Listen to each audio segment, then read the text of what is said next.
Abra sua Bíblia no Salmo de número 38. Hoje eu vou fazer uma coisa que na oratória não é comum. Eu vou fazer uma introdução de um sermão que vai vender a imagem de um sermão maior do que o que de fato ele é. A gente aprende na oratória que a introdução de um sermão tem que ser a proporção do seu escopo.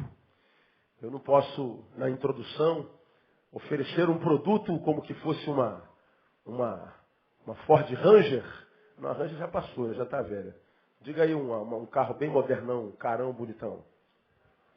Hein? Uma captiva.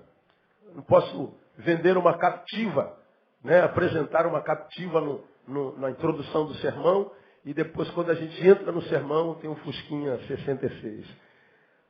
A gente oferece uma coisa e da outra. Então, eu estou antecipando que eu vou fazer uma introdução e essa introdução vai parecer que a gente vai se aprofundar no assunto que eu introduzo, mas eu não vou me aprofundar no assunto que eu vou introduzir. Eu já falei sobre isso muitas vezes, vou falar outras vezes até o final do ano, a respeito do que a gente vê na vida de Davi no Salmo 38, que é um sentimento de amargura que veio após o seu pecado, que lhe roubou quase que de fato a alegria da própria vida. O livro dos Salmos é um dos livros mais ricos da Bíblia Sagrada e entre os Salmos, os 150, existem 7 salmos que são conhecidos como salmos de penitência. Salmos que foram escritos como penitência, digamos, de alguém que cometeu um pecado grave e que sofre as consequências desse pecado e que em função dessas consequências e no meio dessas consequências dolorosas, ele escreve as penitências. Então, o Salmo 38 é um dos salmos de penitência, os salmos penitentes. E revela um Davi que, a despeito de ser homem segundo o coração de Deus, é um homem segundo o coração de Deus, em profunda depressão, vivendo uma angústia de alma tão grande como aquela aquele salmo que ele escreveu quando escreveu: torna a dar-me, Senhor, a alegria o quê? Da tua salvação. Já preguei sobre esse salmo aqui várias vezes.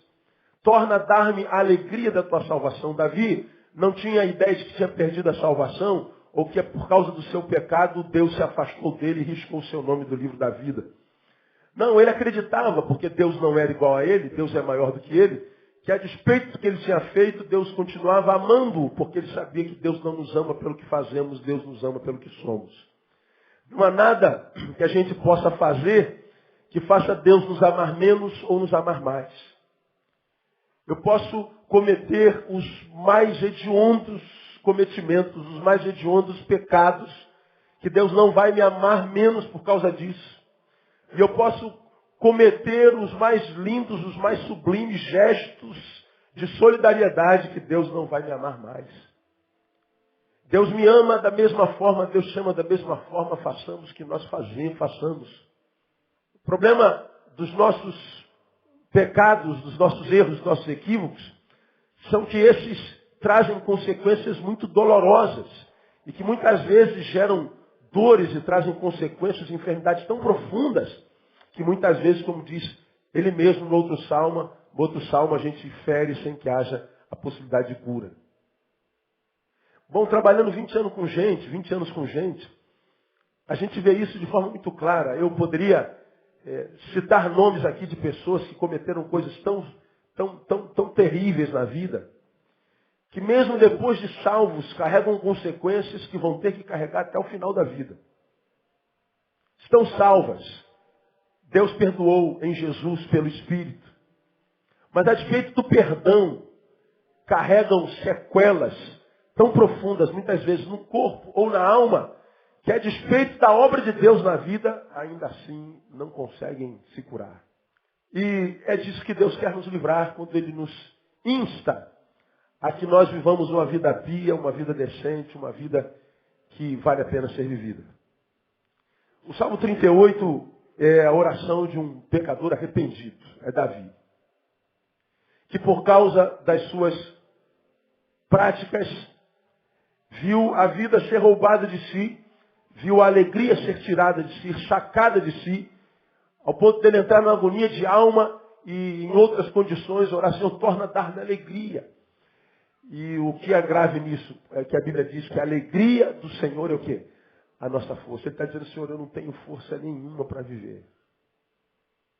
Perdi o sentido da própria existência. Então torna a dar-me alegria, torna a devolver a força, porque a minha força me foi tirada. E ele, em momento algum, culpa a Deus por isso. Ele desabafa o seu coração, dizendo, Senhor, não me repreendas na tua ira. Mas no escopo do Salmo, quando chega em casa, se puder ler também, leia, ou então, quem sabe, na tua devoção essa semana, ele reconhece que o que parece ser a mão pesada, a mão iracunda de Deus sobre ele, nada mais é do que a consequência da sua própria produção. Tudo que o homem semear, isso também se fará. Davi estava em depressão. Aí, eu trouxe um dado que eu colhi de pesquisa essa semana, da BBC do Brasil, atualizado em 2 de setembro de 2010. Portanto, outro dia. E a BBC publica uma pesquisa da OMC, da Organização Mundial de Saúde, que diz que a depressão será a doença mais comum do mundo em 2030. Diz assim, dados divulgados nessa quarta-feira pela Organização Mundial de Saúde, apontam que nos próximos 20 anos, a depressão deve se tornar a doença mais comum do mundo, afetando mais pessoas do que qualquer outro problema de saúde, incluindo câncer e doenças cardíacas. Isto porque hoje a depressão é a 5ª doença mais comum do mundo. A 5ª. A primeira, por curiosidade, é a hipertensão. A segunda são os problemas de coluna. A gente não anda direito, a gente não senta direito, a gente não dorme direito. Então, o segundo problema mundial é o de coluna. Quase todos nós aqui temos algum problema na coluna. Alguns que já foram detectados, outros que não são. Dos mínimos ou dos maiores. Eu, por exemplo, tive alguns anos atrás, você se lembra, 2 hérnias aqui na cervical que me deixaram paralisado 43 dias. De uma hora para outra a coluna quebrou. E aí fui lá ver nas ressonâncias magnéticas, eu tenho todo tipo de escoliose, todo tipo de tortura na coluna, tenho cifose, eu sou todo torto. Eu falei, meu Deus, eu não sabia que eu era tão doente da coluna. Então, essas dores que você sente aqui, ali, às vezes formigamento nos braços, a coluna é quase sempre o problema de tudo. Quase sempre. Então, o segundo problema comum na humanidade é a coluna. O terceiro, artrite e artrose. Vai chegando aos 30, meu amigo. Vai artritando tudo, não tem jeito. Tudo vai entrando em artrito, não é? Eu mesmo descobri artrite no ombro. Essa semana, cara, eu dormi, acordei com dor no ombro. Falei, pô, que dor é essa? Aí tomei um anti-inflamatório, não adiantou nada. Aí fui no ortopedista. Aí o cara tirou chapa daqui, chapa dali. E ele falou assim, aí você está com quantos anos? 44. Então, o seu problema é velhice. Está amarrado, doutor, que é isso? Na sua idade, filho meu, não adianta. Então, vai tomar um anti-inflamatóriozinho, pá, não sei o quê. Falei, caramba, é uma coisa de louco, né? Artrite e artrose. Terceira doença comum no planeta. A 4ª, bronquite e asma. A 5ª, depressão. Aí eu falei, caramba, assim, eu estou bem à beça, né? Porque das 5 eu tenho 3. Coluna, artrite e bronquite. Só sofri aqui da hipertensão e da depressão, não é? Mas ainda há esperança para mim. Dificilmente pessoas morrem de coluna, dificilmente pessoas morrem de artrite, dificilmente morrem de asma. Mas a depressão, a partir de 2030, vai ser a primeira doença comum. E hoje já é a que mais mata, tirando as doenças coronárias. É uma das maiores causas que produz suicídio. Quase todas as universidades estão fazendo congressos sobre suicídio. Por causa do grande índice. Suicídio, hoje, já entra nas vias de epidemia, como a depressão. Estou vendo ali a Rosângela, acadêmica de psicologia, me mandou um convite sobre o congresso que tem na UERJ, da UFRJ, sobre suicídio. Eu vou estar viajando naquela época. E esses congressos estão pululando o país inteiro por causa do bendito ou do maldito suicídio, que muitos deles são ocasionados por causa da bendita depressão, que em 2030 se tornará a doença comum. Coisa triste. Atualmente, mais de 450 milhões de pessoas são afetadas diretamente por transtornos mentais, e a maioria delas nos países em desenvolvimento, segundo a OMS. As informações foram divulgadas durante a primeira cúpula global de saúde mental realizada em Atenas, na Grécia. Então, mais de 450 milhões de pessoas hoje sofrem de algum tipo de problema de distúrbio mental, grande parte dela é a depressão também. Nós poderíamos chamar isso de uma epidemia silenciosa, porque a depressão está sendo cada vez mais diagnosticada, está em toda parte e deve aumentar em termos de proporção, enquanto a ocorrência de outras doenças está diminuindo. A pesquisa da OMS diz que os homens, os seres humanos, estão se dando conta de que precisam cuidar da coluna, que tem que dormir num colchão melhor, que tem que sentar direito diante do computador, estão malhando, estão fortificando os músculos para que possam aliviar um pouco a coluna. Então os problemas de coluna estão diminuindo, as pessoas estão tratando da artrite, da hipertensão. As doenças todas, em números mundiais, estão diminuindo, diferente da depressão que está evoluindo. Diz mais, a depressão tem diversas causas. Algumas delas, minorias biológicas. Mas parte dessas causas vem de pressões ambientais e, obviamente, relacionais. Então, a depressão tem várias causas, várias. Já falei sobre depressão, fiz estudos sobre depressão. Mas a OMS diz que dessa grande quantidade de gente depressiva, algumas delas têm depressão por fatores biológicos, hereditários, genéticos, físicos, fisiológicos. Mas é a grande minoria. A maior parte é por pressões ambientais. Ou seja, são relacionais no lugar onde a gente trabalha, no lugar onde a gente congrega, na família dentro da qual a gente está e a gente está inserido, dentro da nossa sociedade, do que a gente vê acontecendo no fator social. Isso é o que está adoecendo cada um de nós. O que eu tenho pregado aqui, o fato de a gente ver alguém ser assassinado lá na favela do Cruzeiro, não significa dizer que o atingido por aquele assassinato foi só o morto, não. Aquela notícia do assassinato na Vila Cruzeiro, ou em Campo Grande, ou em São Paulo, ou em Manaus, ou seja lá onde for, a gente vê essa degradação social, essa desgraça, essa maldade, perversidade, a morte acampando e campando na nossa sociedade, essa quantidade de más notícias, ainda que não nos atinjam fisiológica, biológica, fisicamente, a informação entra em nós. Elas vão penetrando o nosso corpo e vão além do corpo, vão até a nossa alma. E como nós temos pregado aqui, muitas vezes nós somos transformados num depósito de más informações, num depósito de informações malditas.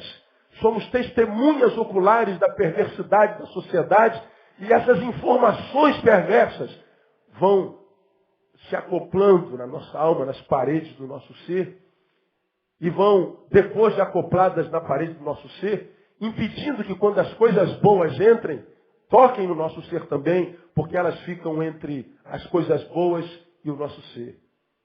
É como se o nosso ser fosse o meu peito, aqui minha camisa, e as coisas ruins, elas entram em nós e ficam coladas em nós.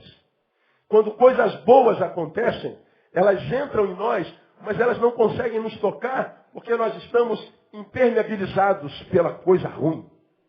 E aí você vê um fator muito interessante. Quando uma coisa ruim acontece na gente, ela fica reverberando em nós durante muito tempo. Mas quando uma coisa boa acontece, o prazo de validade é rápido. Saber que alguém falou mal de você, está fazendo mau juízo de você, está denegrindo você, isso te incomoda por semanas. Mas alguém, fulano falou bem de você lá na faculdade, isso dura só aquele tempinho. Você dá um sorrisinho, você falou bem de mim, que legal. Mas você não acorda amanhã pensando, falou bem de mim. Você não almoça pensando, falou bem de mim. Você não acorda no outro dia, 2 dias depois, e fulano falou bem de mim. Você esquece isso. Agora, saber que alguém falou mal de você, você fica remoendo aquilo, cara. Aquilo vai gerando amargura, tristeza, decepção, muitas vezes é transformado em ódio. E esse ódio, ele vai tomando espaço no teu ser. E ele vai se tornando o senhor daquele lugar. E a gente vai sendo roubado sem que a gente perceba. Daqui a pouco a gente está doente. A gente pergunta, o que aconteceu, cara? A gente não sabe. A depressão é uma doença como qualquer outra doença física. E as pessoas têm direito de ser aconselhadas e receber o mesmo cuidado médico que é dado no caso de qualquer outra doença. Bom, isso é o que diz a OMS. Agora, qual é o problema da depressão? É que quando você tem depressão, aqueles que estão ao teu lado não conseguem entender. Fala assim, para de palhaçada, rapaz. Você de ser frouxo. Você não tem nada. Qual é a tua doença? Tem depressão, amor. Que depressão? Você para de palhaçada, rapaz. Teus filhos estão bem, você está empregado, você está alimentada. Então para com essa frescura. Aí você, além de estar doente, como diz os cientistas, como dizem os cientistas, os médicos, você ainda tem que ouvir que você é um menor.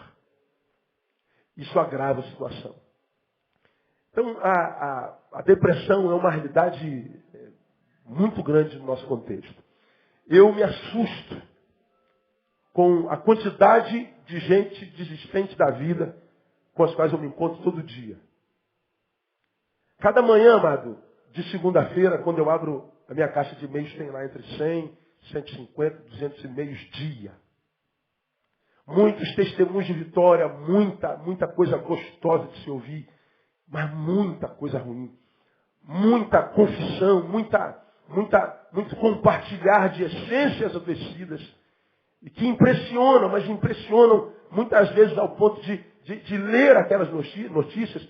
Tais notícias muitas vezes são tão tenebrosas que entram em mim e me acompanham a semana inteira. Se a gente não criar um sistema imunológico contra essas coisas, a gente adoece. Há dias, acontece com você, acontece comigo também, que a semana é pesada, é sobrecarregada. E muitas vezes nada de ruim, nada contrário, nada diverso aconteceu a mim individualmente. Mas a quantidade de informações, a quantidade de energias negativas são tão poderosas que a gente quase que anda curvado pelo peso daquilo que vem. Então, a depressão está aí. O roubo da alegria. A depressão é uma doença da alma, do ser, do nosso interior, da nossa identidade, que cada um de nós carrega dentro em si. E quando essa depressão nos atinge, ela embaça a nossa vida, ela influencia em tudo, ela se torna senhora. Ela vai influenciar a forma como eu vejo a vida, como eu vejo Deus, como eu vejo o próximo. Ela vai influenciar no meu humor, ela vai influenciar na minha esperança, ela vai influenciar na minha relação com o passado, ela vai influenciar na minha relação com a vitória, com a derrota. Ela se torna senhora, ela nos domina e nunca nos compartilha com alegria e muito menos com esperança. Quando ela nos toma, ela acinzenta tudo. Ela tira o colorido da vida e a vida, que é um presente de Deus para nós, se transforma num fardo, se transforma num castigo. E a OMS está dizendo, estamos vivendo uma epidemia silenciosa. Isso me preocupa demais porque eu faço parte dessa sociedade que está adoecendo, portanto, eu posso entrar em depressão amanhã. Eu posso ser o próximo adoecido. Bom, se Deus colocou essa palavra no meu coração nessa noite, como eu sempre digo aos irmãos, Ele trouxe alguém aqui para ouvir, talvez só você e mais ninguém. Então veja, essa foi a introdução do meu sermão, e se eu ouvisse essa introdução, eu ficaria pensando assim, pô, pastor, agora vai dar uma aula de depressão. Pois é, por isso que eu falei que a introdução seria maior do que o escopo do sermão. Eu não vou dar uma aula de sermão. Se você quiser saber sobre depressão, entra no site da igreja, bota lá na procura em mensagens, como vencer a depressão. Acho que tem alguns estudos que eu já fiz aqui sobre depressão que pode abençoar a sua vida bastante. Mas eu queria nessa noite, bem rapidamente, tentar no testemunho de Davi detectar alguns focos de geração de tristeza em nós. Alguns focos que em nós podem fazer brotar essa tristeza que se transforma em amargura que de amargura se transforma em melancolia, e da melancolia pode se transformar numa depressão, e essa depressão pode transformar-se num transtorno de pânico, e esse transtorno de pânico pode nos adoecer completamente. Davi passou por isso, ele foi roubado. E os focos na vida de Davi são muito comuns. Então vamos detectar três focos que não são considerados, pelo menos um deles, pela ciência, mas que para mim são foco, que é foco produtor de tristeza e de depressão, sim. As outras duas, a ciência autentica. Mas a primeira delas, foco gerador de tristeza, primeiro é o que fez Davi escrever esse salmo. O cabeçalho desse salmo está escrito: a oração de um pecador arrependido. Então ele começa a falar das suas dores. Aí você vai lá no versículo 3, olha lá, versículo 3. Davi fala assim, uma alta análise: não há coisa sã na minha carne por causa da tua cólera, nem há saúde nos meus ossos por causa do que? Leia para mim. Do meu pecado. Então vamos entender a linguagem do hebreu. Ele acha, porque doente, que a razão da sua doença seja, quem sabe, você vai ver que isso muda no escopo do Salmo, que a sua doença tem a ver com o castigo de Deus. Até nós, mesmo nós, temos essa consciência. Eu estou sofrendo porque Deus está me castigando pelo pecado que eu cometi. Eu não creio que as minhas dores sejam sempre produzidas em Deus. Eu vou dizer mais, eu creio muito pouco que Deus castigue com dor alguém porque ele pecou. Por que eu acredito que Deus não precisa castigar alguém porque pecou? Porque o nosso pecado é uma semente que, sendo plantada, vai gerar frutos dos quais nós vamos ter que nos alimentar. Então, nem sempre Deus precisa nos castigar, porque as consequências do que nós produzimos já é um castigo em si. Tudo que o homem semear, o que diz a palavra, isso também ceifará. Quanto do que nós semearmos nós vamos colher? Tudo. Tudo. É o que a Bíblia diz pela boca do apóstolo.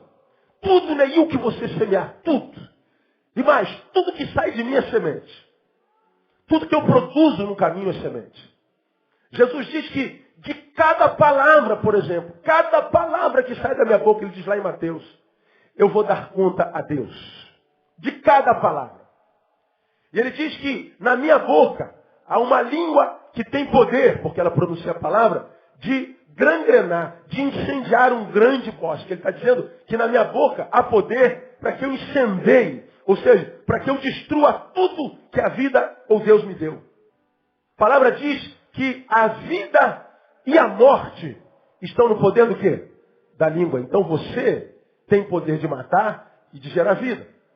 Por isso que Jesus diz que de cada palavra que a gente pronunciar, a gente vai dar conta. Por que a gente vai dar conta? Porque nenhuma palavra que a gente solta se perde no ar. Elas caem na terra, elas são sementes. E mais, se eu estou pronunciando palavra, eu estou pronunciando palavra para algum ouvido que está dentro de mim. Porque quando a gente começa a falar sozinho, ou a gente está muito ruim, ou a gente está ficando doido. Geralmente, quando a gente pronuncia a palavra, tem alguém diante de nós para ouvir. E ele está dizendo que essa palavra que eu pronuncio, ela cai numa terra chamada outro. E essa palavra, dela vou dar conta, e essa palavra vai transformar-se numa árvore, numa produção, num fruto, que eu vou ter que colher amanhã, mais cedo ou mais tarde. Talvez não através dessa pessoa que me ouviu, mas alguém, tantos anos depois, que viveu algo parecido, vai descontar em mim isso que eu descontei em alguém. Então ele está dizendo que nem sempre Deus precisa me castigar, porque a minha produção já se encarrega disso. Preguei há 2 domingos atrás, quando falei daquele texto que a serpente se alimentaria do pó da terra, a maldição de Deus sobre a serpente, e aquela maldição não tem a ver com a cobrinha, não tem a ver com a snake, não tem a ver com esse bichinho que rasteja. A serpente, a gente sabe, é o diabo. E a gente sabe que a serpente, cobrinha, não come terra. Ou ela é herbívora ou é carnívora. Terra, ela não come. Então a maldição de Deus sobre a serpente não foi sobre o animal.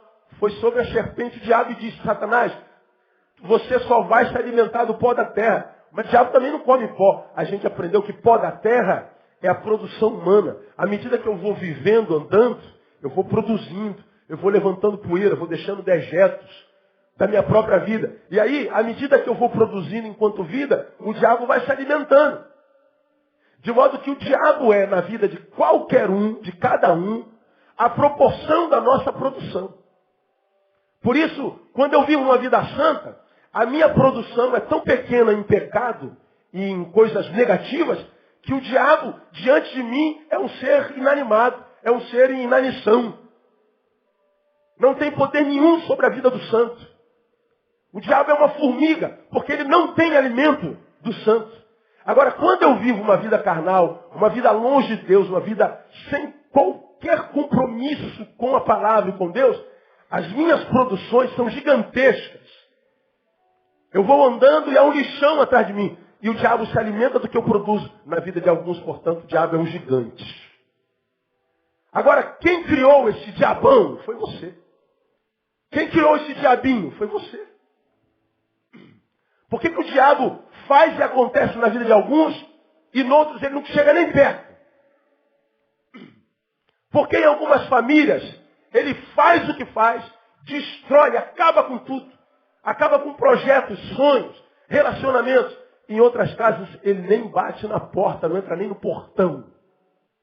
Por que algumas vidas, ainda que elas participem dos cultos de libertações, estejam atrás dos poderosos na palavra o tempo inteiro? Culto de libertação, culto de libertação. E ele vai para o culto de libertação, de cura e libertação. Ele vive com libertação. Toda vez que ele vai para a libertação, sai um demônio dele. Aí ele é liberto, volta no outro culto, mais demônio sai dele. E vira e mexe, ele vai para o culto, o demônio sai do culto, o demônio volta. Vai para o culto, o demônio sai, volta, o demônio volta. Cara, o que prende esse maldito demônio na vida dele? A produção. Então, muitas vezes, o que a gente carrega na vida não é porque Deus nos castigou, não. É porque nós estamos produzindo dejetos que alimentam o inimigo, que a Bíblia chama de leão, que anda ao teu redor, buscando a quem possa tragar. E ele está tragando a vida de tanta gente. Davi está dizendo que não há coisa sã na carne, ou seja, do lado de fora. Mas também diz que não há saúde nos seus ossos, do lado de dentro. E ele diz por quê? Por causa do meu pecado. Portanto, escuta o que eu estou te falando, meu irmão. Um dos grandes focos geradores de depressão, ou seja, que adoece dentro ao ponto de reverberar fora, que adoece a alma ao ponto de se manifestar no soma, que é o corpo, são pecados não perdoados. Só que falar de pecado hoje está fora de moda. Pô, pastor, nada a ver. Pois é, esse é que é o problema. Falei hoje de manhã, esse é o espírito da iniquidade.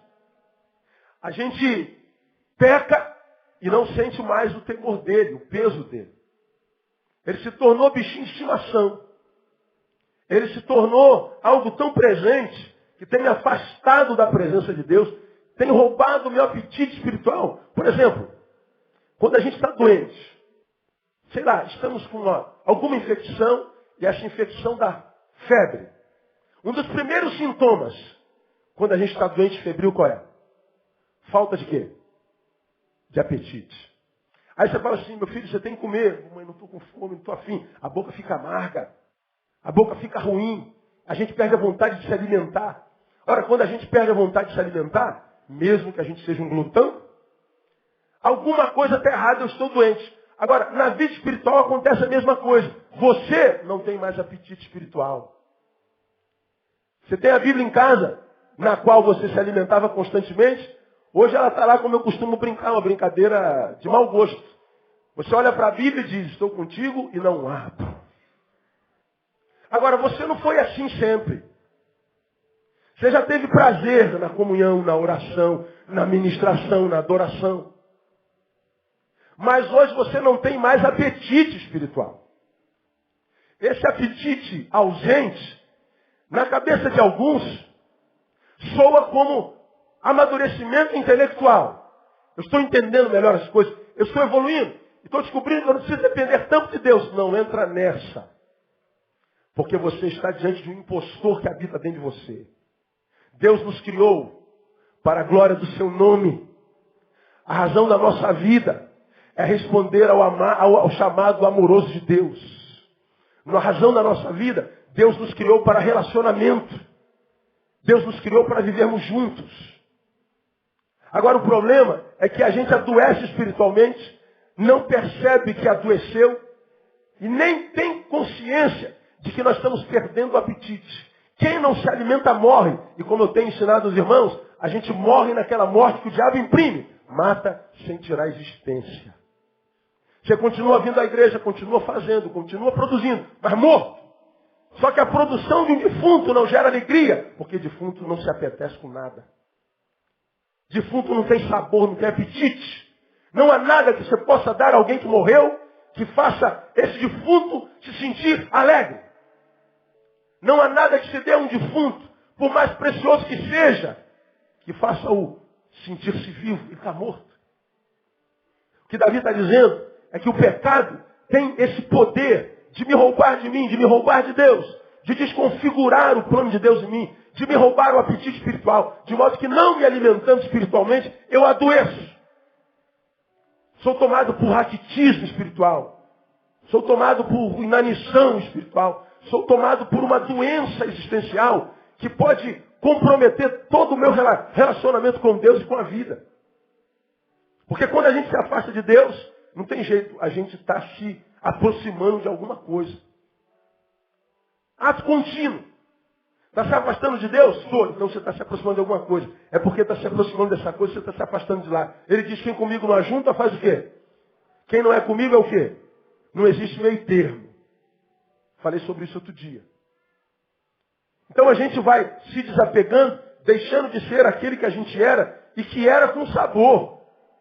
A gente era com alegria. E muitas vezes foi deixando de ser por causa da instituição. Porque a igreja suga, o ministério suga, o pastor suga, as muitas atividades, todo dia tem trabalho na igreja, todo dia tem reunião, todo dia tem não sei o quê, todo dia não sei o quê. E essas atividades da instituição vão me cansando tanto, que vão me frustrando, e ao ponto de me adoecer, de me afastar de Deus. E às vezes Deus não tem nada a ver com esses benditos trabalhos que a gente faz na igreja todo dia, que a gente tem que estar enfurnado aqui o dia inteiro, achando que está prestando serviço a Deus, e não é para Deus, é para uma instituição religiosa, que não gera vida em nós. E a gente associa o trabalho à instituição com a relação a Deus. A gente deixa de trabalhar na instituição porque cansa, não gera alegria, e aí, consequentemente, se afasta de Deus. E às vezes Deus não tem nada a ver com isso.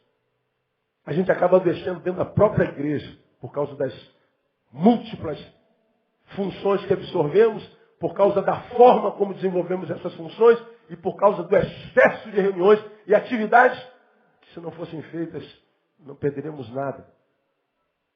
Quantas vezes eu me encontro com a gente, pastor, vamos botar mais culto durante a semana, vamos botar um culto na segunda, outra na quinta, vamos botar um culto de manhã, outra tarde. Eu falo, irmão, vai beijar tua mulher, meu irmão. Vai dar um cheiro no cangote da tua mulher, vai fazer massagem no pé do teu marido, irmão. Leva teu cachorrinho para passear. Vai brincar sábado de manhã com teu filho no campo. Quando você estiver jogando futebol com teu moleque lá, aquilo é culto para Deus também. Vai jantar com a tua mulher. Qual foi a última vez que você jantou com a tua mulher? Vai gastar dinheiro com a tua mulher? Amém, mulheres? Então, deixa de ser miserável. Vai comer pipoca com ela, vai para a pizzaria. Qual foi a última vez que você comeu pizza com a tua... Quando você estiver numa pizzaria com a tua mulher, com teu marido, você está prestando culto ao Senhor. Quando você estiver no teu quarto brincando com a tua menina de boneca, você está prestando culto ao Senhor. E mais, isso não cansa. A gente vai brincando com as múltiplas atividades e a gente muitas vezes está sendo roubado e não sabe por quê. A gente acaba pecando porque não faz com alegria. E quando não faz com alegria, cansa. E muitas vezes cansa, gera doença dentro. E a gente não tem mais saudade de Deus. Ainda que, como falei de manhã, Deus esteja morrendo de saudade da gente. Deus não precisa de mim, Deus não precisa de você. Mas Ele tem a alegria de estar na nossa presença. Alguns de nós perdemos a alegria de estar na presença dEle. Mas saiba de uma coisa, Deus tem muita alegria de estar na tua presença, irmão. Eu posso muitas vezes buscar a presença de Deus sem alegria. Mas eu tenho certeza, irmão, que toda vez que eu entro para estar na presença de Deus, Deus fica muito alegre, porque Deus me ama, Deus ama você. Ama tanto que Ele deu Jesus para morrer na cruz do Calvário só para que você vivesse uma vida que vale a pena. Meu irmão, Deus ama você demais. Você pode dizer glória a Deus aí ou não? Diga assim para o irmão que está do seu lado. Essa palavra é contigo, irmão. Deus ama você, é dessa. Pecados não perdoados. Veja o versículo 4. Pois já as minhas iniquidades submergem a minha cabeça. Como carga pesada, excedem as minhas forças. As minhas chagas se tornaram fétidas e purulentas por causa da minha loucura. Estou encurvado, muito abatido, ando lamentando o dia todo, pois os meus lombos estão cheios de ardor, não há coisa sã na minha carne. Esse cara aqui, irmão, é aquele camarada que quando Deus achou, disse, achei a Davi, meu servo. É aquele camarada que Deus colocou na frente da humanidade e disse, olha gente, isso aqui eu quero ver reproduzido em vocês. Esse aqui é o homem segundo o meu coração. Se o homem segundo o coração de Deus pode entrar no estado existencial desse aqui, imagina eu e você. Agora, por que Davi está assim? Não tem fator biológico, não tem fator genético, não tem fatores ambientais. Ele está falando, foi a minha iniquidade, foi o meu pecado, foi uma produção minha. Então, pecados podem fazer isso. Então, deixa uma coisa para você, não brinca com o meu pecado e nem brinca com Deus. Não pensa que Deus é um idiota que se deixa enganar com a sua farsa eclesiástica.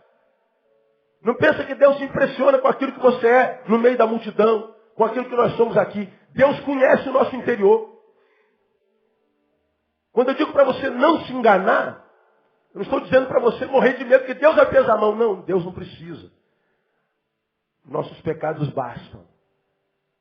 Eles bastam. Mas uma segunda fonte geradora, está aí no versículo 9. Senhor, diante de ti está todo o meu desejo. E o meu suspirar não te é oculto. O meu coração está o quê? Como é que está aí na tua Bíblia? Agitado. Qual outra versão aí? Excitado. O que mais? Dá voltas. O que mais? Desassossegado. Tem mais? Bate depressa. Ouvir. Costuma chegar lá, né? Mais alguma coisa? Não há força. Palpita. Então veja, são várias versões para falar de um homem que perdeu o controle. Meu coração, nessa versão segundo os melhores textos em hebraico e grego, está agitado, a minha força me falta. Ele está dizendo, eu perdi o controle, eu estou com taquicardia, eu estou com dificuldade de controlar-me a mim mesmo, estou perdendo o controle de mim. Por que ele está falando de ansiedade? A minha ansiedade me dominou de tal forma que eu não tenho mais domínio. E a ansiedade o que é? Senão aquilo que de forma maldita unifica os meus dias. Ou seja, junta o meu ontem com o meu hoje, com o meu amanhã. E aí quando eu junto ontem, hoje, amanhã, eu não vivo nem o ontem, nem o hoje, muito menos viverei o amanhã, porque eles se misturam. E as dores do passado, as dores do presente e a preocupação do futuro se embaralham e a vida se torna insuportável. A ansiedade traz o passado enquanto culpa, traz o futuro enquanto preocupação. E quando o passado culposo e o futuro preocupante contaminam como um vírus o meu hoje, eu não vivo hoje. Se eu não vivo hoje, como eu posso me preparar para amanhã? Quando a ansiedade me toma, eu vou me tornando um ser incapaz de viver. Eu me torno alguém que me torno incapaz de celebrar, de reter o que a vida tem para mim no hoje. Por quê? Porque quando, preguei sobre isso aqui outro dia, se eu não me engano, quando que Deus preparou para mim hoje, chega a mim hoje, me procura no hoje e eu não estou no hoje, eu estou envolvido com o passado. Eu estou envolvido com a preocupação do presente. O que Deus tem para mim hoje chegou, mas eu não estou aqui. Onde é que você está? Eu estou lá no final do ano, pastor. Eu não sei se vai dar certo, se vai acontecer. Eu não sei se eu vou conseguir pagar, se eu não vou conseguir pagar. Não sei se a cirurgia vai dar bem ou não vai. Eu não sei se o exame vai dar positivo, vai dar negativo. Eu não sei, eu estou aqui, mas não estou, minha cabeça está lá. Enquanto eu não fizer aquilo lá, eu não vivo. Então, aí você se reportou do hoje para muitos amanhãs. E o que Deus tem nesse período entre hoje e aquele dia da tua preocupação, que gera ansiedade, você não vive. O que Deus gerou para aquele dia, ainda que chegue, porque aquele que promete não pode mentir, chega mesmo, mas você não sente, você não curte. A vida se torna pesada. Todo o meu desejo, meu suspirar, minha ansiedade não te é oculta. Agora, qual é a gravidade disso? O Provérbios 12, 25 diz que a ansiedade no coração do homem o abate. Não tem jeito, cara. A ansiedade pegou, já era. Uma vez eu preguei aqui sobre ansiedade, perguntei, quantos de vocês são ansiosos? Meu Deus, eu fiquei assustado. Quase todo mundo é ansioso. E a ansiedade é um sentimento difícil de lidar com ele. Mas a ansiedade no coração pode produzir depressão. E essa ansiedade com a qual você ainda não aprendeu a lidar, pode fazer de você um daqueles que adoecerão nesse período que a OMS diz. Cuidado com a tua ansiedade. Uma terceira e última. Causa geradora de tristeza, foco gerador de tristeza, está aí no versículo 11. Os meus amigos e os meus companheiros afastam-se da minha chaga. E os meus parentes se põem o quê? À distância. Os meus amigos e os meus parentes, diz Davi, me abandonaram. O que gera depressão? Solidão, abandono. Deixa eu perguntar para você. Você tem um amigo, cara? Você tem alguém para quem você possa abrir teu coração de fato, de verdade? No meio desses 7 bilhões de seres humanos que tem na Terra, existe alguém com quem você pode ser de fato, de verdade? Alguém que possa te ajudar a dividir as cargas?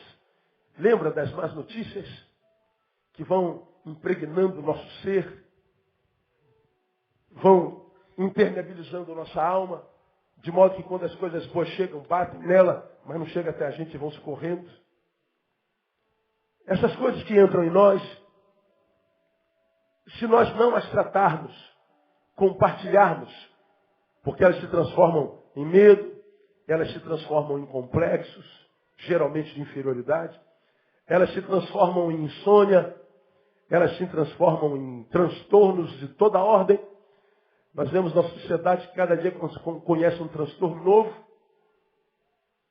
Todo dia a gente aprende da psicologia, dos canais, um transtorno novo. É assustador, cara. Agora, esses transtornos são produzidos pelo quê? Essas coisas que estão tatuadas em nós. Quem são os amigos? Os amigos são aqueles com quem a gente retira isso da gente e compartilha com ele. O amigo é aquele com quem a gente pode dizer, cara, alguma coisa foi tatuada no meu coração que está me desequilibrando. Antes estava andando em pezinho, mas agora eu estou andando curvado. Eu não estou conseguindo me aprumar. Alguma coisa está me desequilibrando. Alguma coisa está mexendo nas minhas emoções. Alguma coisa está mexendo com meus sonhos. Eu não consigo mais dormir.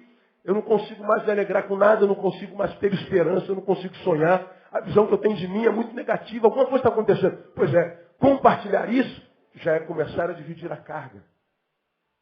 Quando a gente divide a carga, a gente está dizendo, eu estou preparado para mais uma milha. Estou preparado para mais um período, para mais um instante da minha vida. Agora, Davi está dizendo, eu adoeci por dentro e por fora. Portanto, o que ele praticou dentro produziu coisas fora que fez com que seus amigos e parentes se afastassem dele. E ele está dizendo que esse abandono produz uma solidão que está agravando a sua adversidade, que está alimentando a sua depressão, está alimentando a sua tristeza. E esse sentimento transformou Davi no que alguns anos eu preguei e chamei de um bom morredor. Você vai lembrar disso aqui. Davi, se você ler esse restante salmo, você vai ver, ele está muito mal. Ele se tornou um bom morredor. Eu falei para vocês sobre isso alguns anos atrás. Tem o bom morredor e o mau morredor. O mau morredor é aquele camarada que está com câncer. Então ele descobre que tem uma enfermidade que pode matá-lo bem rápido. Aí esse câncer Já começou a produzir ferida no corpo inteiro. Aí o médico chama a família e fala assim, ó, tem 3 meses de vida. Passa 10 meses, o camarada está lá em pé. O cara se recusa a se entregar ao fatídico. Mas aí ele está com a enfermidade grave, ele adoece mais ainda. Interna, está em coma, e o médico diz assim, olha, gente, essa noite ele não passa. Dá 3 meses ele está lá. Ou seja, a morte quer terminar a brincadeira, mas ele não se entrega. Eu quero viver. E eu vou viver enquanto houver vida em mim. Eu vou aproveitar cada instante. Eu vou lutar para que a morte não me leve. Esse cara não sabe morrer, meu. É um mau morredor. Mas tem um bom morredor. O bom morredor é aquele que tem gripe e diz assim, estou com pneumonia. Orem por mim. Ai, meu Deus, estou com pneumonia. É aquele que está com pneumonia e ele diz assim, meu Deus, é tuberculose. Ele vai aumentando tudo. Se ele está com tuberculose, ele fala que é tuberculose, é câncer de pulmão. Gente, estou com câncer de pulmão. O cara é um bom morredor. No princípio de qualquer processo, ele já vê o processo fatal. No start de qualquer processo, ele já coloca um ponto final. Ele é um bom morredor. Está sempre pronto para morrer. Davi se transformou nisso. Alguns de nós somos assim. A gente amplifica tudo. Eu tenho sentido dores na minha barriga desde março. Fiz a endoscopia, nada. Imaginei que a minha gastrite tinha voltado. Aí eu fiz o exame endoscópico, aí não deu nada. Fiz a ultrassonografia, nada. E a dor me matando. Fiz a tomografia computadorizada, nada. Falei, cara, não é possível, meu. Pastor, então só pode estar no intestino. Porque o intestino é o único órgão gelatinoso que se tiver alguma coisa não aparece nesses exames, só pode ser o intestino. Então eu vou passar uma colonoscopia. Eu falei, está amarrado. Mas não tem jeito, a gente quer sobreviver, né? Colonoscopia, você sabe qual é o exame, né? Aquele que é por vídeo pelo ânus. É, irmão. Você tem medo do toque, né? Depois de 45? Pois é. Mas é coisa mais tranquila que a gente dorme. Aí, então, eu costumo brincar com todo respeito. O único perigo desses exames é do cara gostar. Se não gostar, não há problema nenhum. Não é o meu caso. Agora, olha a produção. Quando eu fui no proctologista, ele pergunta assim, Neil, tem caso de câncer na família? Não. Já evacuou sangue nesses dias? Não. Perdeu peso? Dá peso, eu perdi muito. Mas também estou malhando, doutor. Fiz uma reeducação alimentar, estou na unção de Nabucodonosor, eu como mato. E não sei como é que eu vou engordar. Não, então fique tranquilo. Aí não tem caso de câncer na família. Não evacua sangue. Mas eu só estou emagrecendo. Então vou passar uma colonoscopia. Eu falei, pô, cara, olha, a cabeça começa. Ô Jesus, tá massa. Ai, Jesus tem poder. Ai, Jesus, será que eu estou com câncer? Ai, Jesus, tem misericórdia. Esse ser que habita em nós, que é o bom morredor, já começa a produzir doença mortal. Aí a gente tem que lutar contra esse bom morredor que está em nós. Que pode ser uma aftazinha lá no intestino, que foi o meu caso. Uma coisinha mínima, quase que não capta. Ele demorou a captar. Mas uma coisinha tão pequena que está me incomodando há meses. Ele falou, Neil, isso aqui é um anti-inflamatório específico. Tem que tomar ele. Aí, batata. Mas, dentro de nós, seja nós quem formos, o mais sábio, o mais santo, o mais inteligente, o mais tolo, o mais inútil, o mais ignorante. Todos nós somos seres viventes. Dentro de nós aparece um mau morredor ou um bom morredor. Então, porque o médico perguntou, tem caso de câncer na família? Não tem. Está evacuando sangue? Não. Está emagrecendo? Estou. Falei, Jesus amado, o que é isso? Aí que é que não essa desgraça, né? Mas não tinha como. Mas dentro de nós aparece um bom morredor que faz de uma afta um câncer intestinal. Dentro de nós existe alguém que amplifica as nossas adversidades. E esse alguém em nós amplifica as adversidades para que nós não nos culpemos porque nos entregamos a ela covardemente.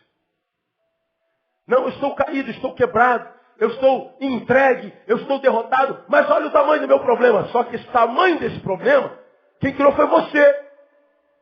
E muitas vezes na coletividade entra, como alguns entram aqui. Tem pessoa que entra aqui que a gente já sabe que está mal. Entra e faz questão de dizer, estou muito mal, aleluia. Orem por mim. E às vezes está ali sentado, não levanta para adorar, não levanta para orar, não levanta para ofertar, não levanta para fazer nada. Aí a gente, o que vem fazer na igreja, meu? Quem sabe alguém toca no meu ombro e diz, tadinho. Você está bem, amada?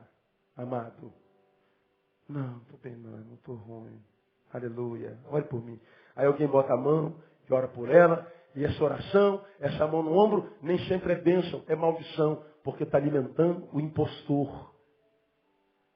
Que produziu um problema maior do que aquele que de fato é, que tem te abatido. E aí não é mais o problema é como você reage ao problema. Tudo isso produzido pelo quê? Pelo fato de a solidão gerar em nós, o abandono gerar em nós, o pecado gerar em nós, a ansiedade gerar em nós, ou um bom ou um mau morredor. Teu problema pode ser grande. Sim, acredito que seja. Aqui me ouvindo tem gente que tem câncer. Aqui me ouvindo tem gente que tem AIDS. Está aqui, eu posso identificar alguns, não interessa a vocês, mas eu posso identificá-los. Mas estão aqui vivendo. Estão vivos. Não morreram ainda. Por que vão viver como se mortos fossem? Não estão morrendo onde está a morte chegar. Mas alguns dentre nós não estão com câncer. Portanto, seu problema é menor. Mas a despeito de ser bem menor, ele pinta uma imagem tão gigante desse problema e se entrega a ele por causa da covardia. Seu problema não é o problema, é a covardia com a qual você o encara. Para covardia não adianta oração, irmão. Para covardia não importa a campanha. Ou você se levanta e acredita que aquele que está contigo é maior, ou você vai ficar prostrado na presença daquele que pode te tirar daí.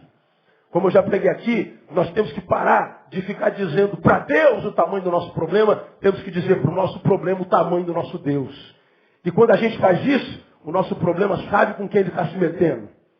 Porque os nossos problemas têm que saber com quem que eles estão se metendo. Sabe com quem você está falando o seu problema? Pois é, eu sou filho do Deus Altíssimo. Aquele que está comigo todos os dias até a consumação dos séculos. Eu quero que você dê um forte aplauso para ele. Em nome de Jesus.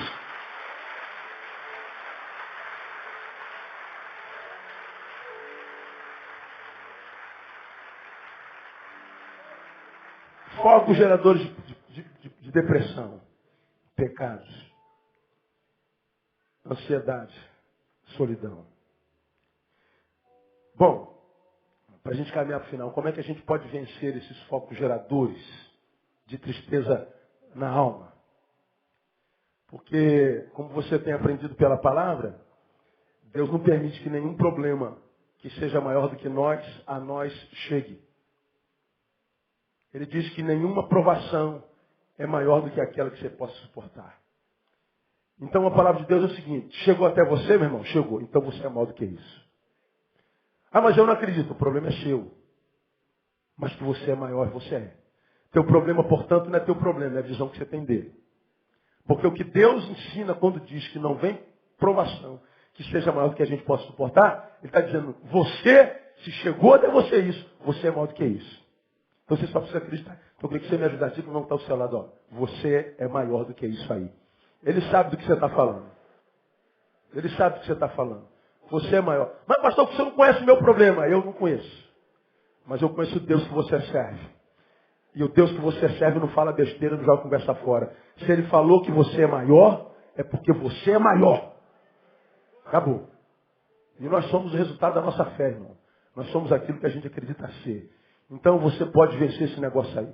Como é que eu venço o pecado? Diante do pecado, como é que eu me posturo? Por exemplo, Davi nos ensina, lá no versículo 18. Confesso a minha iniquidade. Entristeço-me por causa do meu pecado. Olha que coisa interessante. Iniquidade é a comissão do pecado sem sentir. É não sentir mais o peso dele. É a mesma coisa, ele vai tatuando o nosso ser, e aí a gente se torna impermeabilizado por ele, e a gente já não sente mais. Isso é o espírito de iniquidade. Davi está dizendo, antes que a iniquidade o domine, ele diz, eu confesso a minha iniquidade. E conclui o versículo dizendo, entristeço-me por causa do meu pecado. Então como é que a gente vence o pecado? Com confissão, meu irmão. A gente vence o pecado verbalizando esse pecado. Não passando a mão na cabeça do pecado. Não fingindo que nada esteja acontecendo. Ele verbaliza. Ele desabafa. Ele entra em contrição. Mas ele afirma uma contrição não cínica. Uma contrição verdadeira. Porque há muitas pessoas hoje que querem deixar o pecado sim, só que simplesmente fazendo o quê? Deixando para trás. Como quem diz, vamos pôr uma pedra sobre esse negócio. Não se põe pedra sobre o pecado. Você não tem com quem confessar, e às vezes não temos mesmo. Temos que entrar no quarto e nos ajoelhar e falar do Senhor, do pecado que tem nos afastado dele. Mas pastor, ele não já sabe? Sabe. Só que ele quer saber se você sabe também. Ele quer saber se você sabe do quanto esse pecado tem produzido coisas ruins em você. É como, eu preguei já sobre isso aqui, você se lembra de tudo que eu prego, eu repito tudo que eu prego. É como quem tem um filho único e você está na sala vendo televisão e escuta a louça toda caindo lá na cozinha. Quebra tudo. Aí tu chega na cozinha, não tem ninguém lá. Aí pela porta dos fundos, tu ouve os passinhos. Aí tu chega na sala de volta e ele está lá vendo televisão. Aí o pai fala assim, quem foi que quebrou aquilo lá na sala? Ele, tô nem aí, não é comigo não. Ô Joãozinho, o que foi aquilo lá? O que, mãe? Você passou na cozinha agora? Eu? De jeito nenhum. Bom, não tem gato. Não tem cachorro em casa. Tá você e ele. Você sabe que ele estava mexendo na geladeira. Não tem fantasma. Não foi você? Quem foi? Foi o Pestinha. Né? Só que você quer que o Pestinha, claro que não é Pestinha, diga assim, mãe, foi eu, me perdoe. Mãe, eu fui pegar um copinho, a senhora lava, né? Isso acontece só lá, aqui não acontece isso. Tem onde bota a louça, como é o nome daquele negócio que bota a louça lavada? Escorredor. Aí tu vai criando uma pilha, né? Panela, copo, vidro. Aí tu quer aquele copo lá de baixo. Ai, Jesus. Poxa, meu copo predileto, não tem isso? Isso não acontece aqui, isso é da história que eu estou contando. Você gosta de tomar café naquela xicarazinha, igual eu? Tem uma xicarazinha assim que eu falei, puxa vida. Às vezes eu desisto do café, cara, eu tomo na rua. Ou às vezes não, você quer tirar, aí tu vai, se eu tirar isso aqui, eu boto a mão assim por trás. Aí o moleque foi fazer isso. Tirou uma, foi tudo embaixo. Aí se ele chega e fala assim, mãe, puxa vida, eu fui pegar aquela... Não tá bom, meu filho, eu não entendo. A mãe sabe que foi ele, mas a mãe quer que ele confesse. A mãe quer que ele mostre personalidade, caráter. Cometeu um erro, mas não foi contaminado pelo erro que cometeu. Cometeu um erro, mas não chegou na alma. Confissão. Salmo 68, 18. Se eu tivesse guardado iniquidade no meu coração, o Senhor não me teria ouvido. É o mesmo cara, é o mesmo Davi. Então, eu acredito que, diferente de como me ligou uma mãe outro dia, pastor, minha mãe, minha filha é de uma igreja tal, e ela cometeu um pecado, e o pastor quer botar ela na frente da igreja para ela confessar o pecado, e todo mundo vai julgar ela. Eu falei, meu Deus do céu, cara, mais um caso desse. Não, porque na igreja tem que haver confissão de pecado. Pois é, mas como é que eu vou confessar pecado publicamente? se um monte de vocês estão cometendo o mesmo pecado?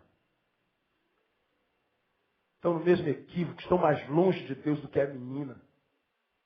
Pecado se confessa uns aos outros, mas esse uns aos outros não tem a ver com igreja local.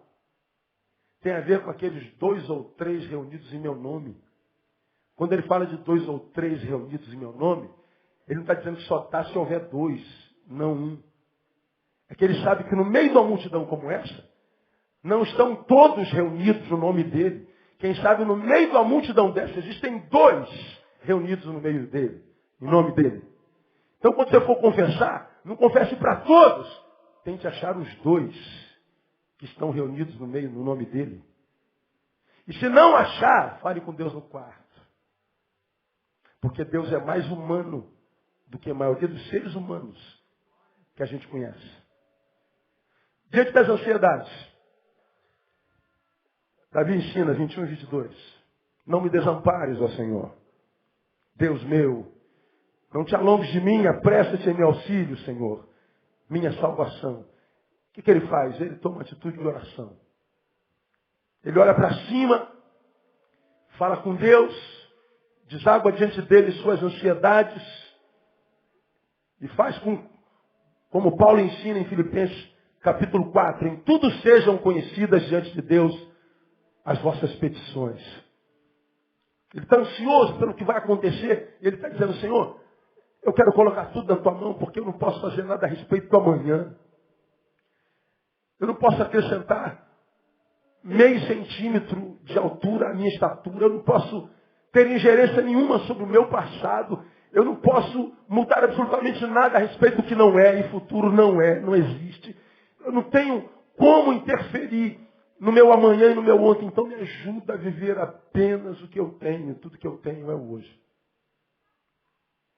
Isso é uma questão disciplinar. Pedir a Deus todo dia isso, irmãos. Escuta o que eu vou falar para você. Eu falo diante de Deus. Eu estou com a mão sobre a palavra. Eu não conheço o que é ansiedade. Esse é um sentimento que não me acompanha. Eu não perco 1 minuto de sono por causa da preocupação do amanhã. E eu posso afirmar para você que eu durmo debaixo de preocupações. Todo santo dia, todo dia santo. Não há um dia seguinte que eu não tenho que resolver problemas graves na vida de pessoas que muitas vezes precisam de uma decisão minha. E uma decisão minha pode determinar não só a vida presente, como a eternidade dela. Mas não há um dia que eu deixe de dormir por causa desse problema, dessa diversidade, dessa responsabilidade. Agora, isso não vem da noite para o dia, isso é disciplina. Isso é escolher acreditar. Porque é a respeito disso que Deus fala quando diz a sua palavra, que Deus abençoa os seus amados quando? Enquanto dormem. Isso não é a bênção do preguiçoso, não. É a bênção do que conseguiu vencer a ansiedade, porque resolveu acreditar que Deus vai dar conta do negócio. E quem acredita de fato, de verdade, dorme.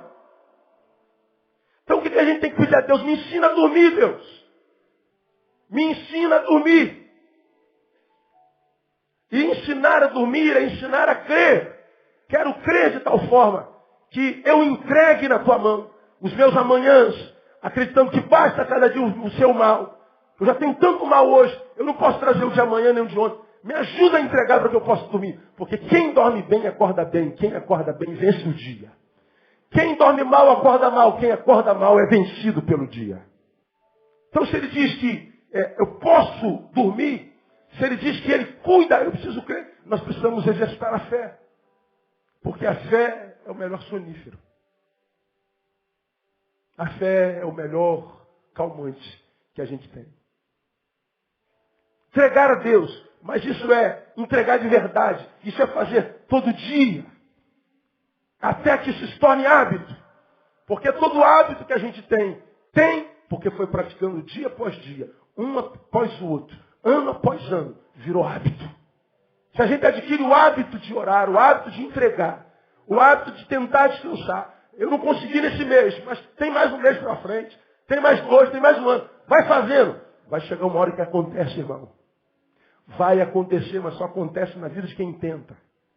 Porque se não tentar, a ansiedade vai dominando até se transformar nessa maldita depressão que tem acometido o planeta, que vai ser a doença comum na humanidade daqui a 20 anos. 20 anos você sabe que é um estalo de dedos, né?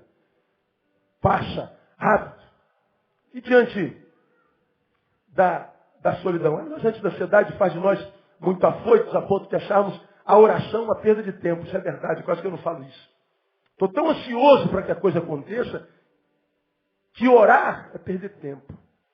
Aí eu escrevi aqui, ó, a melhor forma de ganharmos tempos na vida é gastarmos tempo com Deus. Repita comigo para a gente gravar. A melhor forma de ganharmos tempo na vida é gastarmos tempo com Deus. Essa é a grande verdade. E digo mais, quem não tem tempo para Deus, ficará sem tempo para si. Repita comigo, quem não tem tempo para Deus, fica sem tempo para si. Então diga para o irmão que está ao seu lado, você precisa gastar mais tempo com Deus. Concorda comigo, igreja? Amém ou não? Se a gente gasta tempo com Ele, a gente tem tempo para tudo. Quando a gente não gasta tempo com Ele, não tem tempo para nada. Não dá tempo para nada. Termino. Como é que eu faço diante da solidão e abandono, pastor? Aprenda a depender exclusivamente de Deus. Apressa-te em meu auxílio, Senhor, minha salvação.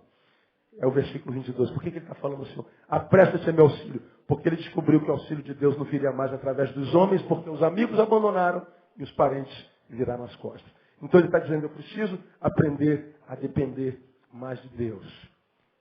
Bom, de um lado, a Bíblia diz, não é bom que o homem esteja só. De um lado, a Bíblia diz, quem anda sozinho busca seu próprio interesse, portanto é egoísta.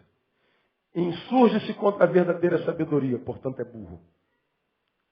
Não dá para viver sozinho e evoluir. Quem não se envolve, não se desenvolve. Não dá para andar sozinho. Por outro lado, a gente vai em 2 Timóteo capítulo 3, diz que os homens do tempo do fim, para mim é esse, são mentirosos, detratores, amantes de si mesmos, mais amigos de Deus que amigos de Deus, caluniosos, violentos, desobedientes a seus pais. De um lado diz andar só não pode, mas as companhias estão quase que insuportáveis. E aí a gente cria os adágios, antes só do que mal acompanhado. Às vezes é mesmo. Agora, se eu não consigo achar companhia, a solidão é a minha companhia, eu preciso na solitude buscar a Deus. Quando não estiver fazendo nada, que esse nada seja produtivo. Lembra que eu preguei sobre isso aqui? O que você faz quando você não está fazendo nada? A solidão gera em nós muito tempo, sem nada fazer. O que Davi fez? Quando não fazia nada, clamava ao Senhor. Dependia de Deus. Nós precisamos aprender a depender mais de Deus. Transformar nossa dor em escola. Transformar as adversidades em incubadora. Transformar as nossas contrariedades em universidades de formação existencial. Nós precisamos aprender, cara. Ou a gente aprende ou a gente sofre. Como disse Augusto Cury, a vida é uma escola, mas ensina pouco para quem não sabe ser discípulo. Ou a gente se transforma em discípulo e aprende com tudo, porque as placas de Deus estão em todo lugar, ou a gente vai passar pela vida sofrendo, nasce e morre sem viver. Deus criou você para viver, meu irmão, e mais. Ele disse, eu vim para que você tenha não só vida, mas vida com abundância. Agora, a depressão rouba essa abundância de vida em nós. E os focos geradores que a gente viu em Davi, pecado, cuidado com os teus. Ansiedade, ela mata. Solidão, não brinque com ela. Precisamos de amigos, irmãos. Precisamos de amigos. Essa semana foi uma semana rica para mim. Eu fiz 20 anos de ministério. Os irmãos fizeram uma festa linda para mim. Eu agradeço o carinho dos irmãos. Na sexta-feira eu fiz 22 anos de casado. Muito bem casado. Aí fomos jantar num lindo lugar. Lindo lugar. Que lugar lindo. Não conhecia aquele lugar. Né? E quando a gente ia saindo, a André falou assim, amor, vamos dividir essa felicidade. Do jeito que você quiser. Posso convidar alguns? Quem você quiser. Ela convidou alguns. O mesmo jantar que eu Teria com a Andréia só, tive com mais gente. E o jantar foi saborosíssimo. Mas aquela gente que estava sentada à mesa foi o mais saboroso de tudo. Pessoas nos enriquecem. Pessoas trazem sabor à nossa vida. Ainda que algumas nos empobreçam e nos adoeçam. E eu não posso desistir de outras por causa dessas algumas. Nós precisamos de gente. Nós precisamos de amigos. E eu sei, irmão, que se Deus está ministrando essa palavra, muitos de vocês, alguns de vocês, ou alguém dentre vocês, precisavam ouvir isso. Essa tristeza não pode ser tratada como algo de só menos importância. Ele está amando você nessa noite, dizendo, filho, você pode vencer isso aí. Pecado confessando. A ele. Alguns pecados não se confessam mesmo. Não há gente capacitada para ouvir. Essa é uma geração que perdeu a capacidade de ouvir. Mas Deus está lá tão humano quanto mais humano dos seres humanos que nós conhecemos. Na solidão, olha ao redor. O problema não está nos que não estão, está na forma como você vê. Elias entrou numa caverna e pediu para si a morte e disse, só eu fiquei. Não, Elias. Ainda existem 7.000 que não dobraram o joelho. Teu problema é de visão, Elias. Sai dessa caverna. Nosso problema é de visão. Tem gente boa aí, irmão. É que você não se envolve. Termina o culto, ó, vaza. Antes de terminar, sai correndo. Como se estivesse lidando com gente tuberculosa.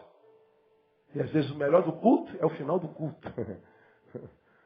O melhor do culto é o que acontece depois do culto.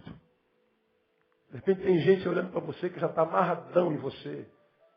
Mas quando acaba, puf, ninja, joga fumaça. Caraca, não dá para chegar na mulher de jeito nenhum. Não dá para chegar no cara. O cara é ninja, meu. Pô, cara. Não vai casar nunca, meu filho. Calma, cara, devagar. Deus trabalha com quem tem pressa, não. O problema é de visão. Tem muita gente boa, irmão.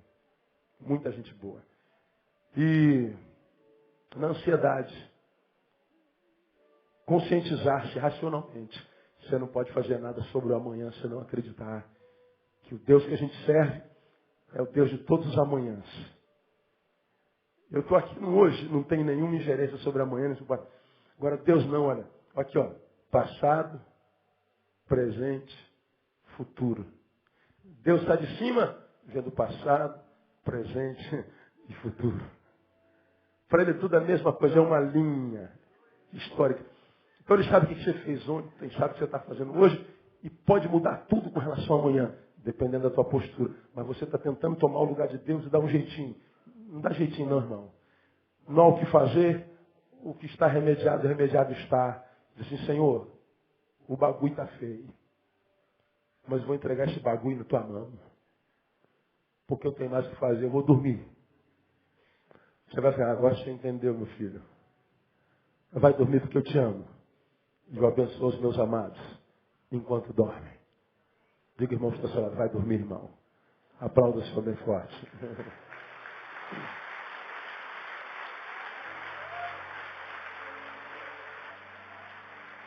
Obrigado, Jesus.